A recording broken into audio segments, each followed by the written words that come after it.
Have you ever had a conversation that looked completely normal on the surface? No argument, no raised voices, nothing you could even point to, and yet hours later, you still felt heavy, tense, and strangely drained. That feeling is not random. It happens when someone knows how to press on the hidden parts of you without ever showing their hands. They do not need to insult you directly. They do not need to fight with you. Sometimes a pause, a vague remark, a cold smile, or one small sentence is enough to stay in your mind all day. And the more you replay it, the more power it seems to gain. But here is the twist. Their power was never fully in what they said. It was in what got activated inside you. And once you understand that, everything starts to change. Because you do not need to beat toxic people at their own game. You do not need a perfect comeback. You do not need a speech. You only need to stop feeding the pattern that keeps them strong. Stay with me, because this is where most people finally see what has really been happening to them. What if the fastest way to disarm a toxic person is not to challenge them, but to become unreadable to the pattern they depend on? What if your silence, your steadiness, and your refusal to react are the very things that make their control collapse on its own? Once you see it clearly, you cannot unsee it, and the same behavior that once shook you begins to lose its grip. The first thing to understand is simple, but it changes everything. Toxic people are often not as powerful as they feel. Their influence does not come from magic words or some special authority. It comes from their ability to touch old fears, unmet needs, and emotional weak points that already live inside you. That is why some interactions look harmless from the outside, but leave you feeling confused inside. The conversation may sound ordinary. The words may even seem small. Yet something in you gets stirred. Maybe it is the fear of not being enough. Maybe it is the fear of rejection. Maybe it is the old habit of needing to be seen as kind, calm, helpful, or good. And once that part gets touched, the real damage begins after the conversation is already over. You start explaining it to yourself. You replay the tone. You imagine what they meant. You try to fix something that was never clearly stated. And in that moment, you are no longer just remembering the interaction. You are actively keeping it alive. That is the mechanism. They do not create every emotion from nothing. They trigger what is already waiting inside you, and then your reaction becomes the fuel. This is why the solution is not always confrontation. Sometimes the deepest shift happens when you stop responding in the old automatic way. The moment you create even a small pause between what happens and how you answer, the whole pattern starts to weaken. Listen carefully, because this part matters. When there is no predictable reaction, the behavior that once worked begins to fail. And once it fails enough times, it starts to collapse by itself. One of the biggest hidden traps is the need to be the nice one all the time. At first, that sounds like a strength. You want peace. You want to be fair. You want to avoid making people uncomfortable. You want to be known as thoughtful, patient, easy to work with, easy to love, easy to be around. But in the wrong relationship, that image becomes the very doorway through which control enters. Because when your biggest goal is to keep harmony, you start ignoring the signals coming from your own body. You feel the discomfort, but you smile. You feel the disrespect, but you soften it in your mind. You feel the pressure, but you tell yourself not to make it a problem. You edit your words. You shrink your reactions. You act calm even when something inside you is saying, this is not okay. And slowly, without meaning to, you teach people that your boundaries are flexible if they push in the right way. Toxic people do not need to know your whole life story. They only need to notice your pattern. If you always avoid tension, they will use guilt. If you crave approval, they will give you just enough to keep you reaching. If you hate conflict, they will place you in situations where protecting yourself feels rude. That is how control grows. Quietly, gradually, through repetition, not because you are weak, but because you became too committed to an image that stopped being honest. This does not mean you become cold or harsh. It means you stop performing goodness at the cost of your own truth. And when that performance ends, people feel the difference immediately, even if you never announce it out loud. Think about how often this happens in ordinary life. Someone says something slightly sharp, slightly dismissive, slightly off. Your first reaction inside is clear. You know it did not feel right. But almost instantly, another voice arrives and says, maybe they did not mean it that way. Maybe I am being too sensitive. Maybe I should just let it go. Maybe I should stay pleasant so this does not become awkward. So you nod, you laugh lightly, you move on. But inside, something has already bent. That bend matters because every time you betray your direct inner signal to protect the image of being agreeable, you move a little further away from yourself. And the more predictable you become, the easier you are to manage. People learn that you will absorb discomfort to keep the atmosphere smooth. They learn that you will explain yourself before they even ask. They learn that your kindness can be leaned on without limit. This is why the change must begin with presence, not performance. You do not need to make a scene. You do not need to prove that you have changed. You simply stop volunteering yourself for roles that damage you. You stop rushing to clear every misunderstanding. You stop fixing every mood in the room. You stop offering softness where basic respect is missing. That silent shift is powerful. And yes, some people may like you less when you become less adjustable. But look closely at what that really means. It often means they liked your availability more than they valued your truth. That is not love, that is convenience. So when you stop giving unlimited access to your patience, your time, your emotional labor, and your willingness to bend, you do not become worse. You become real. And in that reality, old toxic patterns begin to lose the surface they once attached to. But even that outer change is not enough if there are still hidden wounds inside you that react on command. This is where the deeper work begins. Not every painful moment starts with another person. Many painful moments grow large because they land on something tender that was already there. A small comment can become huge if it touches an old fear. A vague criticism can feel crushing if it lands on a part of you that already doubts itself. A cool tone can feel like abandonment if that wound has followed you for years. This is why two people can hear the same remark and react in completely different ways. One hears it and moves on. The other carries it for the next 12 hours. The difference is not always the remark. The difference is the meaning it connects to inside. If you are always trying to prove your worth, then any unclear feedback may feel like proof that you are failing. If you secretly fear being left behind, distance may feel like danger. If you need recognition to feel stable, silence may feel like punishment. And toxic people often sense these soft places without needing to study you deeply. They notice where your energy spikes. They notice what makes you defend, explain, panic, or chase. Then they return to those places again and again. Not always consciously, but effectively. So the goal is not to pretend you have no wounds. The goal is to become aware of them, name them, and stop letting them remain blind spots. Because what stays unseen can be used against you. What is seen clearly begins to lose its power to control you. This inner work is not about becoming perfect. It is about becoming honest. You may have a part of you that fears not being enough. You may carry old shame. You may still want reassurance more than you admit. You may still feel a sharp need to be chosen, praised, understood, or appreciated. None of that makes you broken, it makes you human. The danger begins only when you refuse to see it, because then those needs start driving your behavior from the shadows, and shadow-driven behavior is easy to manipulate.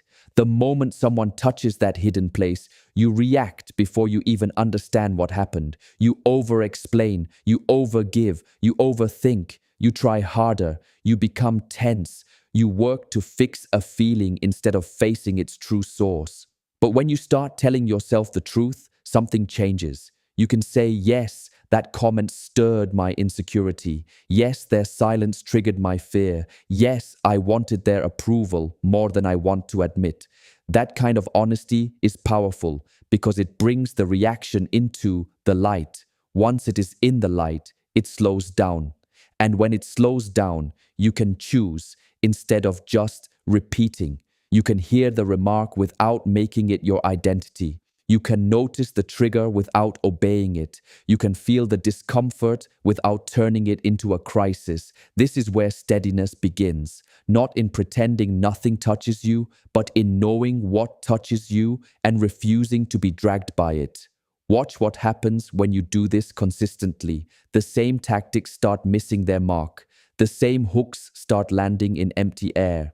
That is when toxic people often become more obvious because their old methods no longer work and their frustration reveals what was hidden before. Another thing many people miss is that these relationships are not only about words, they are about energy, about attention, about mental space, about how long someone continues to live in your mind after they are gone. And this is where a lot of emotional exhaustion really comes from. The draining person often does not need your whole life. They just need your ongoing inner involvement. They need you replaying the conversation. They need you trying to decode the mixed signal. They need you wondering whether you should send another message, explain more clearly, work harder, be sweeter, be calmer, be better. The interaction may be over outside, but inside it keeps running like a machine that never shuts off. That machine consumes your energy. It takes your focus. It steals your peace in small pieces until you feel worn down and cannot explain why. This also happens when you become the emotional dumping ground for other people. They come to you full of stress, bitterness, anger, confusion. You listen, you absorb, you try to help. They leave lighter, you stay heavier. At first it feels like compassion, but without boundaries, compassion becomes a one-way drain. You become the place where others drop what they do not want to carry. And because you care, because you are sensitive, because you do not want to seem uncaring, you keep receiving what was never yours to hold. This is why boundaries are not cruelty. They are protection of life force. You can listen without absorbing. You can care without carrying. You can be kind without becoming a container for chaos. The moment you learn that difference, your nervous system begins to breathe again and your inner space starts to return to you. A useful shift begins when you stop treating every signal like a problem that needs your immediate attention. Not every remark needs meaning. Not every tone needs analysis. Not every silence needs a story. Sometimes the strongest move is to recognize a stimulus and let it end where it began. Someone speaks with a strange edge. Fine, you notice it. But you do not build a whole mental world around it. Someone gives vague criticism with no clarity. Fine. If there is useful information, take it. If not, leave it there. Someone tries to pull you into emotional confusion through mixed messages, passive comments, or controlled distance. Fine. But you do not have to complete the pattern for them. You do not have to fill the silence with your anxiety. You do not have to chase clarity from someone whose power depends on keeping things unclear. This is a major turning point, because every time you refuse to keep the loop alive in your head, you cut off another line of energy that used to feed the pattern. And do not underestimate how practical this is. It may look small from the outside: a slower reply, a shorter answer, a calm face, a decision not to explain, a choice to return to your own task instead of spiraling into thought. But small repeated changes create huge internal freedom. Over time, you notice something almost shocking. People who used to occupy your mind for hours begin to leave no trace at all. Not because you hate them, not because you shut off your heart, but because you stop turning every trigger into a private emotional project. That is when peace starts feeling possible again. Quiet, clear, unforced. And once you feel that kind of peace, you realize how expensive your old reactions truly were. Now we come to the moment where everything becomes visible. Toxic people often expect a specific kind of response. That response may be defense, it may be guilt, it may be nervous explanation, it may be overcorrection, it may be emotional intensity, but whatever form it takes, they are waiting for it. Many of them do not need open conflict. They only need a small opening through which they can make you abandon your center. A half-formed comment, a strange look, a sentence loaded with implication but not direct enough to challenge clearly. They send the signal, then they wait. If you react automatically, the loop is complete. Now the focus shifts from what was said to your state. You begin trying to prove, repair, or stabilize. And once you step into that role, the pattern they know so well is running again.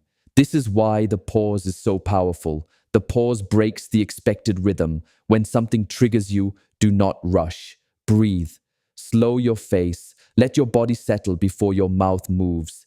In that brief space, remind yourself that a trigger is not an order. You are not required to respond immediately just because tension entered the room. You are allowed to do nothing. You are allowed to answer with one neutral sentence. You are allowed to say less than your anxiety wants you to say. This matters more than most people realize, because the moment you stop reacting in the old rehearsed way, their hooks start falling flat. They may intensify at first, they may repeat themselves, they may become more obvious. Let that happen.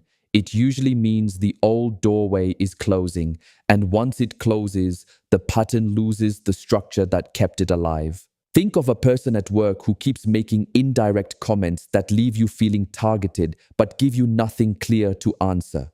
In the past, you might have rushed to explain your effort, prove your value, show your loyalty, or fix an impression they never even stated directly. But now imagine a different response. You hear it, you register it, you stay calm. If a clear action is needed, you take it. If not, you continue your work without dramatizing the signal in your mind. That one shift can change the entire relationship. Why? Because vague control depends on your need to turn vagueness into something solid. If you stop doing that, the tactic loses force. The same is true in personal relationships. Some people test your availability by pulling back and waiting for you to chase. Some offer warmth, then distance, then warmth again, knowing you will spend hours trying to decode what changed. Some make subtle comparisons. Some hint at disappointment without ever speaking directly. The pattern is different, but the engine is the same.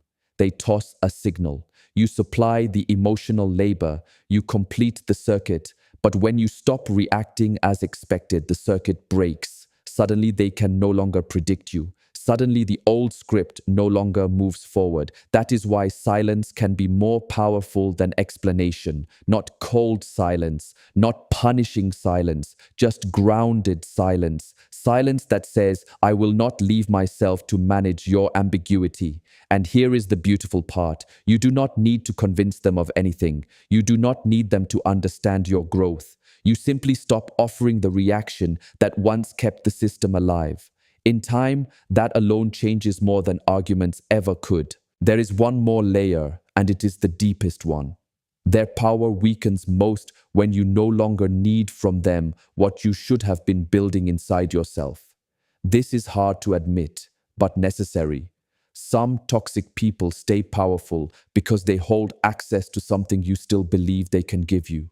Validation, approval, security, closeness, relief, a sense of worth, a feeling of being chosen. As long as part of you says, I need them to respond well so I can feel okay, you remain tied to their behavior. Their silence affects you. Their praise lifts you too high. Their criticism crushes you too easily. Their mood becomes weather inside your body. But when you begin returning to your own inner reference point, something profound happens. You can still care what people say, but it no longer defines you. You can still enjoy praise, but you do not build your identity on it. You can still feel the sting of distance, but you do not collapse into it. Start with one simple question whenever their feedback hits you strongly. If this comment did not exist, how would I see myself right now? That question brings you back to center. It reminds you that your view of yourself cannot be outsourced forever. If you acted with honesty, if you did your work, if you stayed true to your values, then another person's tone does not get final authority over your worth. This is not arrogance, it is internal grounding. And the more grounded you become, the less available you are for emotional capture. That is the moment people feel you changing, even if you never explain a thing. When this shift becomes real, ordinary moments start looking different. If they go quiet, you no longer panic and rush to repair what may not even be broken. If they praise you, you appreciate it without needing it to confirm your existence. If they criticize you, you assess it calmly instead of turning it into a verdict on your whole identity. If they try to stir guilt in you, you notice the attempt without immediately surrendering to it. If they act distant to pull you closer, you let the space exist without chasing to close it. This is what freedom starts to feel like. Not dramatic, not loud, just deeply different. You begin to stay with yourself in situations where you used to abandon yourself. And that changes everything because toxic power does not live in another person alone. It lives in the connection between their behavior and your unmet inner dependency. When that dependency begins to heal, the connection weakens. Then it breaks. And once it breaks, you stop feeling like you must escape them, defeat them, explain yourself to them, or win some invisible battle. You simply stop being available for the game. They may still be the same person. They may still use the same moves, but those moves no longer land in the same place. There is nothing for them to grip, nothing for them to enlarge, nothing for them to turn into a private storm inside you. That is not indifference, that is release. And if you have ever known what it feels like to be emotionally dragged for days by one small interaction, then you know how powerful that release really is. Keep listening, because the final truth is the one that stays with you long after the video ends. In the end, the real lesson is not just about handling difficult people. It is about refusing to let anyone become the ruler of your inner state. The moment you stop reacting without awareness, stop donating your energy to unfinished loops, stop trying to earn safety through over-explaining, and stop searching outside for the worth you need to feel within, a quiet steadiness begins to grow. It is not dramatic, it does not need to be seen, but it changes the entire tone of your life. You feel things, but you are not ruled by them. You notice tension, but you do not instantly become it. You care about people, but you no longer disappear inside their moods. You keep your kindness, but you give it with wisdom now. You keep your heart, but you protect your center. And from that place, what once pulled you so strongly starts to fade. Some people will adjust, some will step back, some will lose interest when they can no longer reach the version of you that used to react on command. Let them. Not every loss is a wound. Some losses are proof that your life is no longer available for misuse. If this message found you at the right time, do not just admire it, practice it. In the next uncomfortable moment, pause. Notice the hook. Feel the old impulse. And choose differently, even if only by 1 inch. That 1 inch matters. It becomes a pattern, then a standard, then a new life. And one day you will realize that the people who once drained you still exist, but they no longer live inside you. That is the shift. That is the freedom. That is what it means to stand so firmly within yourself that what does not belong can no longer stay.